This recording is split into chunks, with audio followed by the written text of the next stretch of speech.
നമസ്കാരം. സ്വർണ്ണപ്പാളി വിവാദത്തിൽ പ്രതികരണവുമായി ശബരിമല മുൻ തന്ത്രി കണ്ഠരര് മോഹനൻ. 1999 വിജയ് മല്യയെ സമർപ്പിച്ചത് സ്വർണ്ണപ്പാളി തന്നെയാണെന്നും അന്ന് 30 കിലോയോളം സ്വർണം ഉപയോഗിച്ചുവെന്നാണ് അറിവെന്നും കണ്ഠരർ മോഹനർ പറഞ്ഞു. ദ്വാരപാലക ശില്പപാളികൾ പുറത്തു കൊണ്ടുപോയി പൂജിച്ചിട്ടുണ്ട് എങ്കിൽ അത് തെറ്റാണ്. വിവാദങ്ങളിൽ സമഗ്ര അന്വേഷണം വേണമെന്നും കണ്ഠരര് മോഹനര് ആവശ്യപ്പെട്ടു. അറ്റകുറ്റപ്പണികൾ നടത്തേണ്ടത് സന്നിധാനത്ത് വെച്ച് തന്നെയാണ്. പിന്നീട് എന്താണ് സംഭവിച്ചത് എന്ന് അറിയില്ല. 1999 സ്വർണം പൊതിഞ്ഞപ്പോൾ സ്വർണത്തിന്റെ അളവ് രേഖപ്പെടുത്തിയിരിക്കണം. പുറത്തു കൊണ്ടുപോയുള്ള അറ്റകുറ്റപ്പണികൾക്ക് തന്ത്രിമാർ അനുമതി നൽകാറില്ലെന്നും അദ്ദേഹം വ്യക്തമാക്കി.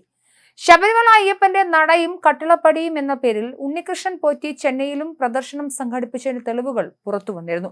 നടൻ ജയറാമിനെ അടക്കം ക്ഷണിച്ചുകൊണ്ടാണ് പ്രദർശനം സംഘടിപ്പിച്ചത്. പൂജയുടെ പേരിൽ പ്രമുഖരിൽ നിന്നും പണപ്പിരിവും നടത്തി ജയറാം ചടങ്ങിൽ പങ്കെടുക്കുന്നതിന് ദൃശ്യങ്ങളും പുറത്തുവന്നു. ശ്രീകോവിൽ കവാടത്തിന്റെ പൂജയ്ക്ക് ഉണ്ണികൃഷ്ണൻ പോറ്റി വിളിച്ചിട്ടാണ് പോയതെന്ന് നടൻ ജയറാമും വ്യക്തമാക്കി. കോട്ടയം പള്ളിക്കത്തോട് ഇളംപള്ളി ശ്രീ ധർമ്മശാസ്ത്ര ക്ഷേത്രത്തിലും ശബരിമലയിലെ വാതിൽപ്പാളി എത്തിച്ചിരുന്നുവെന്നും ഭാരവാഹികൾ പറഞ്ഞു. 2019 മാർച്ച് 10 ക്ഷേത്രത്തിൽ പൂജകൾ നടന്നിരുന്നു. 2019 മാർച്ചിൽ നടത്തിയ പ്രദർശനത്തിന്റെ ദൃശ്യങ്ങളും നടൻ ജയറാമിന്റെ പ്രതികരണവുമാണ് പുറത്തു വന്നത്. നിലവിൽ 2018 വാതിൽപ്പടിയുടെ സ്വർണത്തിന് തിളക്കം കുറഞ്ഞുവെന്ന പേരിലാണ് അറ്റകുറ്റപ്പണിക്കായി തീരുമാനിക്കുന്നത്. ഈ സമയത്താണ് സ്പോൺസറായി ഉണ്ണികൃഷ്ണൻ പോറ്റി രംഗത്തെത്തുന്നത്.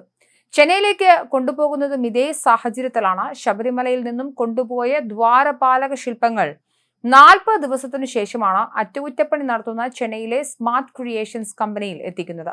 കാണാതായ ദ്വാരപാലക ശില്പത്തിന്റെ പീഠം ഉണ്ണികൃഷ്ണൻ പോറ്റിയുടെ ബന്ധുവിന്റെ വീട്ടിൽ നിന്നും കണ്ടെത്തിയിരുന്നു.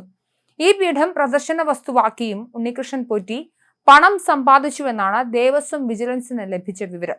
വിവാദങ്ങൾക്കിടെ ഇന്ന് ദേവസ്വം ബോർഡ് അംഗങ്ങൾ അനൌദ്യോഗികമായി കൂടിച്ചേരുന്നുണ്ട്. ഹൈക്കോടതിയിൽ സ്വീകരിക്കേണ്ട നിലപാട് സംബന്ധിച്ചും പോലീസിൽ പരാതി നൽകണമോ എന്നത് സംബന്ധിച്ചും യോഗത്തിൽ തീരുമാനമെടുക്കും. അതേസമയം ശബരിമലയിലെ സ്വർണ്ണപ്പാളി സ്വർണം പൂശിയ ചെമ്പുപാളിയാണെന്നും അതിൽ 1/2 കിലോഗ്രാമിൽ താഴെ മാത്രമാണ് സ്വർണമെന്നും Thiruvithamkoor Devaswom board president PS Prashanth പറഞ്ഞു. 1 പവൻ എന്ന് പറയുന്നത് 8 ഗ്രാമാണ്. 1 കിലോ എന്ന് പറയുന്നത് 125 പവനും. നിലവിൽ 38 കിലോയുള്ള പാളിയിൽ 397 ഗ്രാമാണ് സ്വർണമുള്ളത്. ഏതാണ്ട് 49 പവനാണ് നിലവിലുള്ളത്. ഇതിനൊപ്പം ആനുപാതികമായി 5 പവൻ കൂടി കൂട്ടിയാലും 55 പവന് മുകളിൽ വരില്ല എന്നും 4 കിലോ സ്വർണം അടിച്ചുകൊണ്ടുപോയെന്ന് പറയുന്നത് വങ്കത്തരമാണെന്നും PS പ്രശാന്ത് പറഞ്ഞു. വ്യാജ ആരോപണം ഉന്നയിച്ച് രംഗത്ത് വന്ന ഉണ്ണികൃഷ്ണൻ നമ്പൂതിരി തന്നെ കുടുങ്ങുകയാണിപ്പോൾ. മാധ്യമ വാർത്തകളിൽ നിന്നും ഒട്ടേറെ തട്ടിപ്പുകളുടെ ഭാഗമായിരുന്നു ഇയാളെന്ന് മനസ്സിലാക്കുന്നു. എല്ലാം അന്വേഷിക്കണമെന്നാണ് ബോർഡ് ആവശ്യപ്പെടുന്നത്. ബോർഡിന് അതിൽ ഒരു പങ്കുമില്ല. ഉദ്യോഗസ്ഥർക്ക് വീഴ്ച വന്നിട്ടുണ്ടെങ്കിൽ അവരെയും സംരക്ഷിക്കേണ്ട ബാധ്യത തങ്ങൾക്കില്ല.